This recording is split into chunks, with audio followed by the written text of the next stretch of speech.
Hello प्यारे बच्चों, आप कैसे हैं? उत्तिष्ठ जागृत प्राप्य वरान्न बोधात। उठो जागो और श्रेष्ठ लोगों के पास जाकर ज्ञान प्राप्त करो। आइए, आज आपका संस्कृत हिंदी क्लासेज में स्वागत है। मैं D Lal, lecturer, GRV inter college Rath, Hamirpur, Uttar Pradesh से।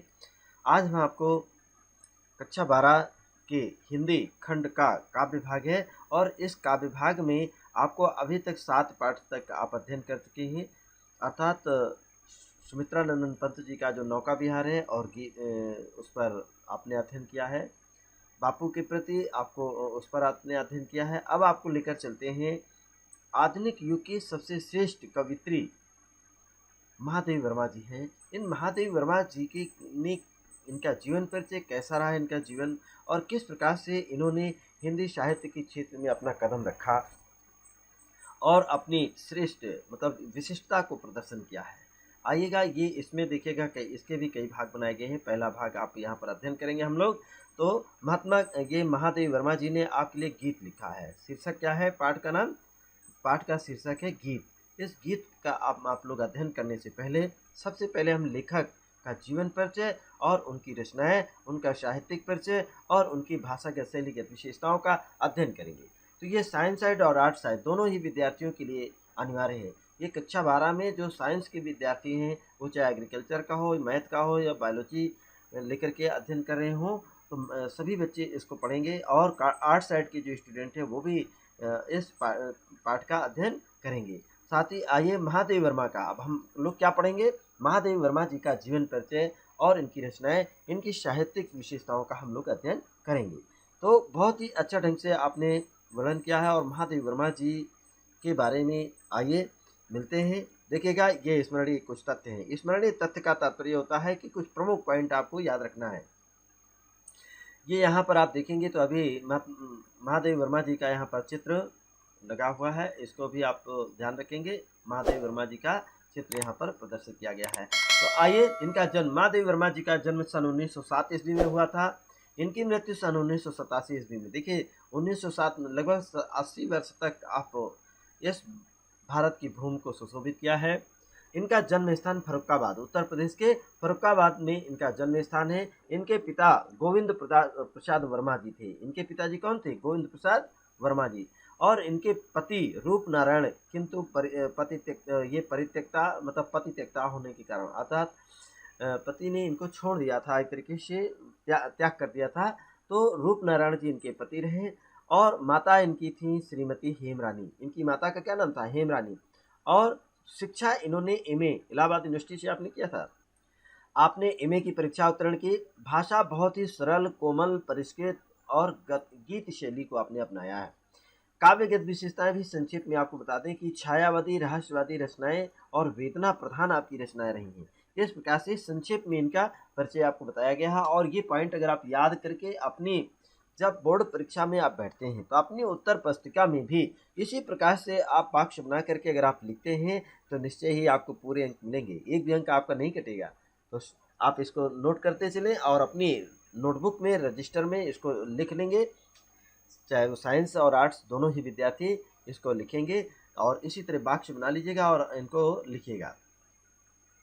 आइए, इनका जीवन परिचय में देखिएगा कुछ पॉइंट आपको। पहला प्रश्न आपसे पूछा जाए, महादेवी वर्मा जी की रचनाओं का उल्लेख कीजिएगा, या आपसे पूछा जाएगा महादेवी वर्मा जी के जीवन वृत्त अर्थात जीवन परिचय दीजिएगा, या आपको लिखने को आएगा महादेवी वर्मा जी का संक्षिप्त जीवन परिचय दीजिएगा। कई बार देखिए आपको पूछा गया है महादेवी वर्मा जी का संक्षिप्त साहित्यिक परिचय देते हुए उनकी रचनाओं का भी उल्लेख कीजिएगा। इस प्रकार से आपसे प्रश्न पूछे जाएंगे और ये प्रश्नों के उत्तर हम इस प्रकार से देखिए कई बार देखिएगा आया है। देखिए 10 में भी आया, 12 में भी आया, सन 13 में भी आया, सन 14 में भी आया, 16, 17 और इस प्रकार से ये कई बार लगातार आपका ये पेपर में आते रहे। तो ध्यान रखिए, बहुत इंपॉर्टेंट ये महादेवी वर्मा जी का जीवन परिचय है। हमारे साइंस साइड और आर्ट साइड दोनों ही वर्ग के विद्यार्थियों के लिए बहुत इंपॉर्टेंट है। इसको जरूर याद करेंगे, आप कॉपी में जरूर नोट करिएगा इसको। इनके जीवन परिचय के बारे में आइए संक्षेप में अध्ययन कर लेते हैं। वेदना की साकार मूर्ति, इनको क्या कहा गया है? वेदना की साकार मूर्ति। श्रीमती महादेवी वर्मा जी का जन्म कब हुआ था? सन 1907 ईस्वी में। कब हुआ था? सन 1907 ईस्वी में, संवत 1964 विक्रमी में, फर्रुखाबाद नगर में। इनका जन्म कहाँ हुआ था? फर्रुखाबाद में। अर्थात इनके पिता का नाम गोविंद प्रसाद वर्मा। महादेवी वर्मा जी की आरंभिक शिक्षा इंदौर में हुई। कहाँ पर? झांसी, इंदौर जी। महादेवी वर्मा जी की जो आरंभिक शिक्षा है इंदौर में हुई। सन 1916 ईस्वी में आपका विवाह रूप नारायण वर्मा जी के साथ इनका विवाह हो गया। विवाह के पश्चात ही महादेवी वर्मा जी ने मैट्रिक पास किया और एमए की परीक्षा तथा एमए की एफए फाइन आर्ट, एफए का मतलब फाइन आर्ट, और एमए की परीक्षाएं उत्तीर्ण की। कुछ समय तक चांद नामक पत्र का आपने संपादन भी किया है। देखिए, आप संपादन का भी कार्य किया है। और इसके पश्चात प्रयाग महिला विद्यापीठ के प्रधानाचार्य के पद पर आप सुशोभित किया, अर्थात प्रधानाचार्य भी रही महिला, प्रयाग में महिला विद्यापीठ की प्रधानाचार्य भी रही। और आपने साहित्य संसद नामक संस्था का स्थापना भी की।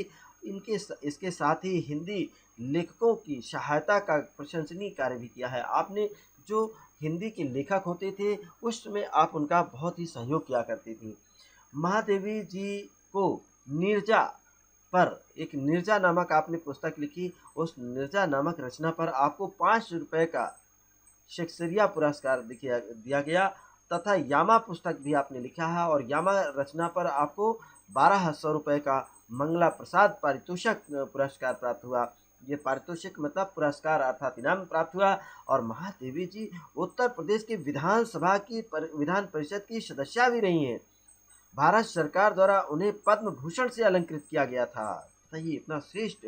और उन्होंने सन 1987 ईस्वी में आपका स्वर्गवास हो गया। देखिएगा, 1907 ईस्वी में फर्रुखाबाद में आपका जन्म, 1987 ईस्वी में आपका स्वर्गवास हुआ। ये इनका संक्षेप में जीवन परिचय है। आप इनको लगभग 80 शब्दों में कम से कम इसको जरूर अपनी पुस्तिका में, अपने नोट में जरूर नोट कर लें। अब आइए संक्षेप में कुछ इनकी रचनाओं को हम देख लेते हैं। रचनाएं, अक्सर का आपसे रचनाएं पूछी जाती हैं। 1 नंबर का भी प्रश्न आता है और इनकी रचनाएं, ये पूरा जो प्रश्न आएगा आपको ये 5 नंबर का आएगा। ये 5 नंबर के प्रश्न है, इनको आपको अध्ययन करना बहुत जरूरी, याद रखिएगा। देखिए, काव्य और निबंध और आलोचनात्मक, इन्हें आलोचनात्मक अर्थात विभिन्न क्षेत्रों में आपने रचनाएं की हैं। इनकी काव्य, निबंध संग्रह और आलोचनात्मक ग्रंथ भी आपने रचना की है। महादेवी वर्मा जी ने देखिएगा निहार, रश्मि, नीरजा, संध्या गीत, दीपशिखा और यामा, ये बहुत प्रसिद्ध इनकी रचनाएं थी। ये काव्य के क्षेत्र में इन कविताएं लिखी हैं। इसके बाद निबंध संग्रह भी आपने लिखा है। अतीत के चलचित्र, स्मृति की रेखाएं, बहुत सुंदर लिखा है। निबंध संग्रह है। आपसे पूछा जाता है स्मृति की रेखाएं कौन सी विधा है, तो आप क्या बताएंगे? ये स्मृति की रेखाएं निबंध संग्रह है महादेवी वर्मा जी का। श्रृंखला की कड़ियां, बहुत सुंदर, ये श्रृंखला की कड़ियां भी आपने लिखी है, ये भी निबंध है। और आलोचनात्मक ग्रंथ भी आपने लिखा है। हिंदी का विवेचनात्मक गद्य, ये इनका आलोचनात्मक ग्रंथ है। इस पे उसकी जो कमियां थी उसको भी संशोधित करके आपने प्रकट किया है, इसको लिखा है। अब ये आपने जीवन परिचय आपने पढ़ा, इनकी रचनाएं देख ली। ये आपका 5 नंबर का प्रश्न है। हर छात्र छात्रा इसको जरूर नोट कर ले अपनी कॉपी में और याद भी कर लेंगे। इस वीडियो को लगातार जब आप सुनेंगे 2-3 बार ना, तो निश्चय याद हो जाएगा। और इनकी जो प्रमुख रचनाएं हैं, इनका जन्म और मृत्यु, माता पिता का नाम जो संक्षेप में देखिए हमने यहाँ पर दिया ना, इनका ये जो स्मरणीय तथ्य हैं, इसको आप बना करके एक छोटे से कागज में और अपने जहाँ पे आप पढ़ते हैं उस दीवार में कहीं चस्पा कर लीजिएगा। कई बार इसको जब उठते बैठते आप देखते रहेंगे, पढ़ते रहेंगे, तो निश्चय आपको याद हो जाएगा। ठीक है, आप घबराइए नहीं इससे। अब आइए चलते हैं, देखिए हम महादेवी वर्मा जी की जो दूसरा प्रश्न है। महादेवी वर्मा जी की काव्यगत विशेषताओं का सौष्ठव लिखिएगा या महादेवी वर्मा जी का साहित्यिक विशेषताएं का उल्लेख कीजिएगा। इनकी काव्यगत विशेषताएं क्या हैं, अक्सर कर पूछा जाता है, तो काव्यगत विशेषताओं का हम लोग अध्ययन करेंगे। तो ये दूसरा प्रश्न है। दूसरा प्रश्न भी साइंस और कला वर्ग, दोनों वर्ग के विद्यार्थियों के लिए आवश्यक होता है, पूछा जाता है। तो कैसे आप इसको हल करेंगे, देखिएगा। कला पक्ष और भाव पक्ष, आपने कला पक्ष का आपने दर्शन किया। भाव पक्ष में देखिएगा, महादेवी वर्मा जी छायावाद तथा रहस्यवाद की प्रमुख कवित्री हैं। आरंभ से मतलब शुरू से ही सूरदास जी, तुलसीदास जी, मीरा के भक्ति पदों को से प्रभावित, बहुत ज़्यादा प्रभावित हुई। मीराबाई जी के, तुलसीदास जी के, सूरदास जी के जो भक्ति के पद थे उससे बहुत ज़्यादा प्रभावित होकर के ब्रज भाषा में रचनाएं करती थीं। किंतु कुछ ही दिनों के बाद वे अपनी राष्ट्रीय चेतना और वेदना के भावों को लेकर खड़ी बोली में अवतीर्ण हो गई। अर्थात उसके बाद ये खड़ी बोली, ब्रज भाषा के बाद आपने खड़ी बोली में रचनाएं शुरू कर दी। धीरे धीरे प्रसाद जी, जयशंकर प्रसाद जी और सूर्यकांत त्रिपाठी निराला जी, सुमित्रानंद पंत जी की तरह इस युग में प्रविष्ट हो गई एवं प्रकृति के नाना रूपों में अपने विभिन्न भावों का आपने समावेश भी किया है। अब आइए प्रकृति चित्रण, ये भाव पक्ष है। भाव पक्ष में प्रकृति चित्रण की मर्मज्ञ के लिए बहुत अच्छा आपने प्रकृति चित्रण किया है। महादेवी वर्मा जी ने अपनी रचनाओं में, देखिए जो भी कवि होता है जिस क्षेत्र में उसका प्रेम होता है उस क्षेत्र में जा करके वैसे ही रचनाएं करते हैं। महादेवी वर्मा जी का प्रकृति के प्रति विशेष लगाव था, तो आपने प्रकृति के क्षेत्र में अपने रचनाएं प्रस्तुत की। महादेवी जी ने प्रकृति का चित्रण अनेक रूपों में किया है, किंतु स्वतंत्र रूप से उसका वर्णन नहीं किया है। उनके प्राकृतिक चित्रण में छायावाद है और रहस्यवाद की ही प्रधानता रही है। अतः इनके काव्यों में आत्मा परमात्मा का मिलन, वियोग तथा प्रकृति के व्यापारों की छाया स्पष्ट दिखाई देती है। किंतु काव्य अन्य काव्यों की भांति उन्होंने प्रकृति में उल्लास का अनुभव न कर वेदना का अनुभव किया है। इनकी काव्यों में पढ़ करके लिखता था कि बहुत दुखी और कहीं दर्द का अनुभव हुआ है। कैसे लिखा है? अपनी जब करुण कहानी कह जाता है मलयानिल, मलय अनिल, ये मलयानिल है। अपनी जब करुण कहानी, देखिए करुण माने क्या होता है? वेदना, करुणा। इस प्रकार से इनकी जो रचनाएं हैं उसमें करुणा का भाव ज्यादा प्रदर्शित होता है। आंसू से भर जाता तब सूखा अवनी का अंचल। आपने प्रकृति की विराट सत्ता का चित्रण किया है और व्यक्तिगत सत्ता की छाया का भी आपने चित्रण किया है। प्रकृति में मानवीय क्रियाकलापों का भी चित्रण करती हुई उन्होंने कहा है क्या कि हंस देता जब प्रातः है सुनहले, हंस देता जब प्रातः सुनहरे, अंचल में बिखरा रोली, अंचल में बिखरा रोली। और उसी प्रकार छलकी पलकों से कहती हैं, अब आंखों से आंसू बहाते हुए छलकी पलकों से कहती हैं कितना मादक है संसार। कि इसका आपने बहुत ही मार्मिक चित्रण किया। वेदना का भाव रहा आपकी रचनाओं में। आप इनकी रचनाएं जब पढ़ेंगे तो उसमें दर्द है, पीड़ा है। उनके काव्य में व्यक्तिगत और सामाजिक दोनों प्रकार की वेदना के दर्शन होते हैं, किंतु उनकी व्यक्तिगत वेदना आध्यात्मिक रूप से अधिक मुखरित होती है और इनकी विरह वेदना बहुत ही रहस्यमयी है।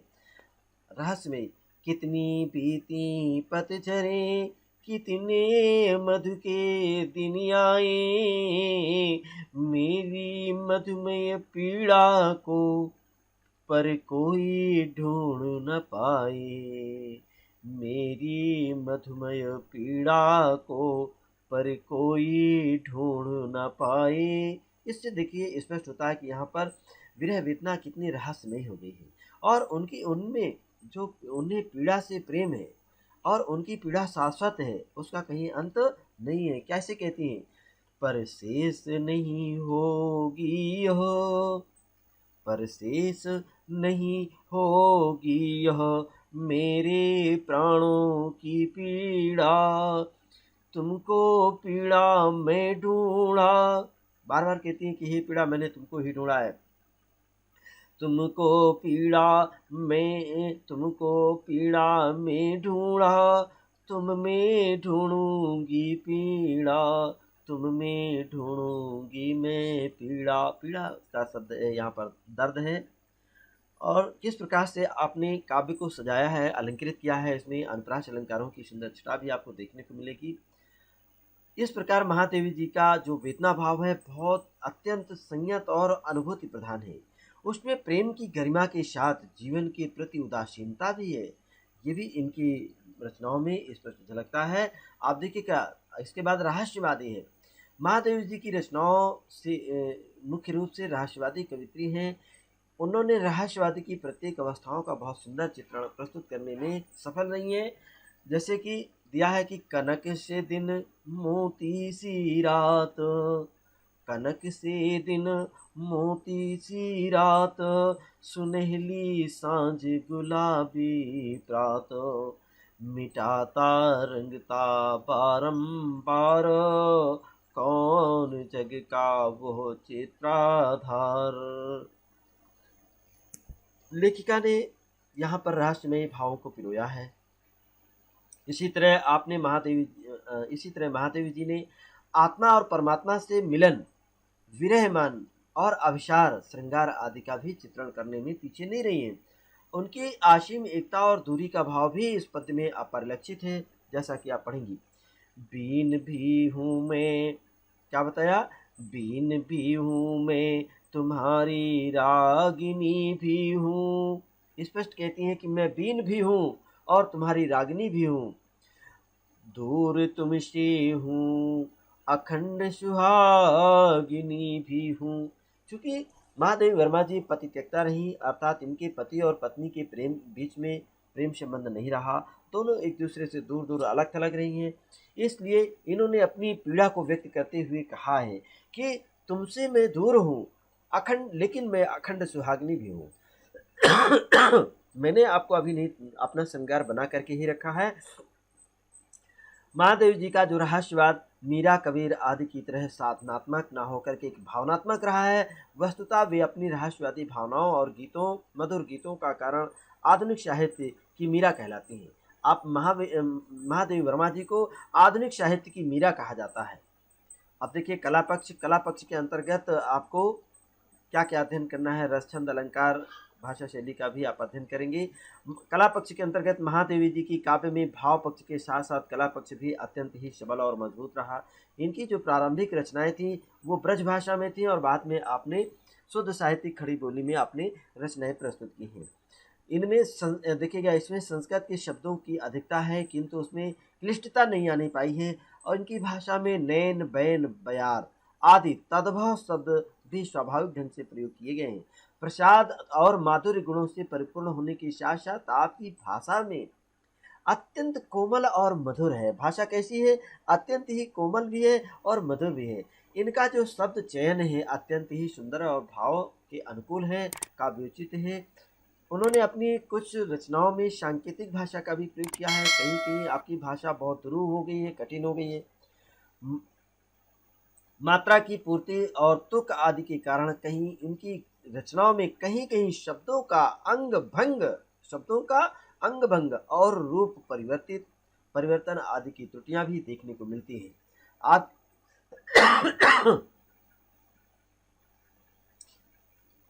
फिर भी इनकी भाषा सरल, सरस, संगीतपरक, प्रांजल, प्रवाह युक्त, कोमल और मधुर है। ये भाषा की विशेषताएं हैं। इन शब्दों को जरूर अपनी पुस्तिका में स्थान दें और लिखेंगे ताकि आपको पूरे के पूरे नंबर मिल सकें। और शैली आपकी देखिए, महादेवी वर्मा जी की जो काव्यात्मक शैली गीत काव्य है, इनकी जो शैली है महादेवी जी की वो गीत काव्य है। इसमें उन्होंने दो प्रमुख शैलियों को, चित्रात्मक शैली और प्रगति शैली को अपनाया है। चित्र शैली में उन्होंने संध्या या रात्रि के वातावरण का चित्रण किया है या विरह की अभिव्यक्ति भी की है। और रस, महादेवी जी का जो काव्य भाव है अनुभूति प्रधान रहा है, इसलिए उन्होंने विषय के अनुकूल वियोग श्रृंगार, शांत और करुण रसों का भी प्रयोग किया है। इस प्रकार महादेवी वर्मा जी को आधुनिक युग की सर्वश्रेष्ठ कवित्री कहा गया है। इन्हें कहा किया गया है आधुनिक युग की सर्वश्रेष्ठ कवित्री। और उन्होंने रहस्यवाद की सभी शैलियों को अपना करके अपनी वेदना के माध्यम से आत्मा और परमात्मा को जिस कलात्मक ढंग से व्यक्त किया वो सबसे उत्तम, सर्वोत्तम है। तो प्यारे बच्चों, आप सभी ने जो बहुत धैर्य के साथ, अध्ययन गंभीरता के साथ आपने इस क्लास का अध्ययन किया, अटेंड किया है। और इसके अंतर्गत देखिए आपको बताया कि महादेवी वर्मा जी का जीवन परिचय, जो इनकी रचनाएं हैं और इनके जो साहित्यिक परिचय हैं सबसे विशिष्ट है। और इनकी जो भाषागत शैलीगत विशेषताएं हैं प्यारे बच्चों, इसको ज़रूर आप नोट करेंगे। और साहित्य वर्ग के स्टूडेंट जितने भी हैं ये साहित्यिक परिचय के साथ साथ देखिएगा जीवन परिचय और रचनाओं के साथ साथ आप इनकी जो काव्यगत विशेषताएं हैं उसको जरूर आप नोट करेंगे, याद करेंगे, तैयार कर लेंगे। और अधिकतम देखिएगा आपको बताया गया कि कम से कम इसको 100 शब्दों और 1500 शब्दों, 15 लाइनों के बीच में आप इसको ज़रूर अपनी कॉपी में छांट करके पॉइंट टू पॉइंट बना करके आप इसको लिख लेंगे। और इस प्रकार से आपकी नोट भी तैयार हो जाएगी। तो विज्ञान वर्ग और ये साहित्यिक वर्ग, दोनों वर्ग के विद्यार्थियों के लिए बहुत ही इम्पोर्टेंट रहा। आप इसको ज़रूर नोट कर लें, याद कर लें, तैयार करें।